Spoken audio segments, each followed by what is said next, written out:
died at 97, if you can imagine. So I just passed away during the time that many of you people were here, because I died in 1965. So that tells you that, we have things in common. I'm sure you saw me driving through town. I had a bright yellow Cadillac or a bright yellow car. Let me think. Was it a Cadillac? I think it really was. I kind of forget some of those things. Anyway, I married Edward. He was the middle son, as I said, of the Horner family. And the Horners were master weavers, and they came from Yorkshire, England, along with other people who were looking for the better life here in the United States. My in-laws actually had developed a very successful woolen mill, and you know that it's downtown here in Eaton Rapids. If you happen to look around, there are those buildings that, in fact, one of them has been totally converted into apartments called Waters Edge Apartments. But just imagine, before that happened, that was a building that housed a loom that was 1,000 foot long to make these wonderful, beautiful blankets that had the Horner name on it very proudly. Actually, we were able to, as weavers, supply wonderful blankets for the steamships. The luxury blankets were used on the steamships. The United States was one of the steamships that actually used or ordered our blankets. And I just have to tell you, you can imagine having something as warm and snuggly as this. And as a guest on a steamship, you might have had an afternoon where you would sit out on the deck of the boat and in your wooden lounge, and a steward would come and provide you with a blanket to cuddle up in, because maybe out to sea it might have been rather chilly and windy. One little story I would like to share with you is the fact that in that happening, people, the gentleman would maybe have been smoking a pipe or maybe a cigar, and some of the ashes would have fallen on this beautiful blanket, and it would have burned a hole.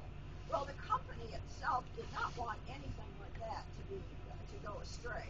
So they actually had a group of seamstresses that did nothing but just repair blankets. And they would be brought back and used again, actually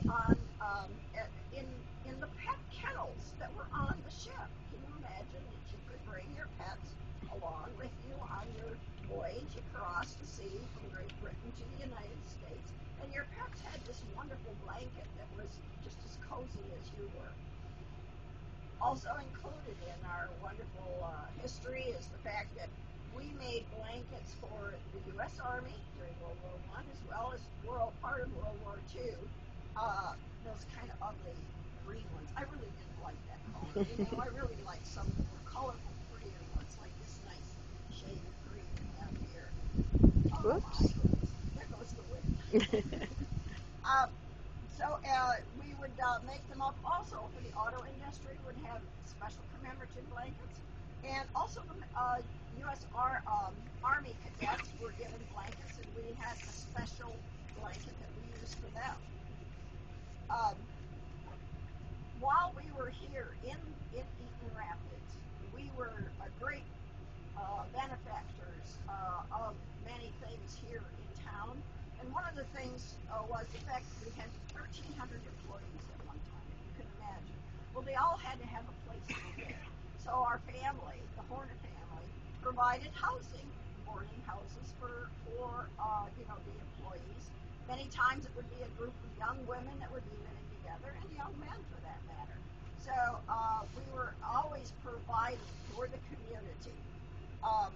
One of the things that we did was also, as I mentioned, military blankets. We also had many of the, let me think, my little brain. Sometimes, I'm kind of elderly, and sometimes I have to think. I had this book I was reading, and it kind of distracted me just a little bit. I will refer to a few things. And one of our employees, though, I must say, really struck out on their own. His family also came from Yorkshire, England, and that was the Davidson family. And Mr. Davidson, John Davidson, became very proficient as a weaver as well. And so he opened up his own woolen factory, and it was going for many, many years. In fact, there still is an outlet for the wonderful yarns that they were spinning. So we have a lot of history.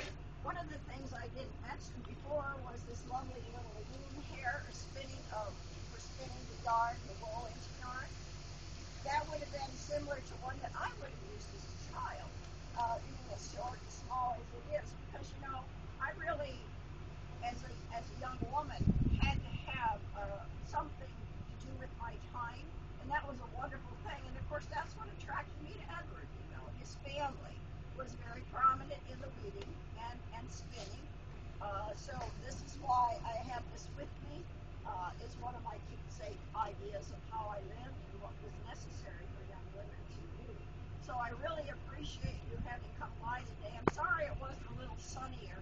In fact, maybe I I should today probably provide you all with these wonderful ones if I had enough for everyone. But thank you so much for coming along today.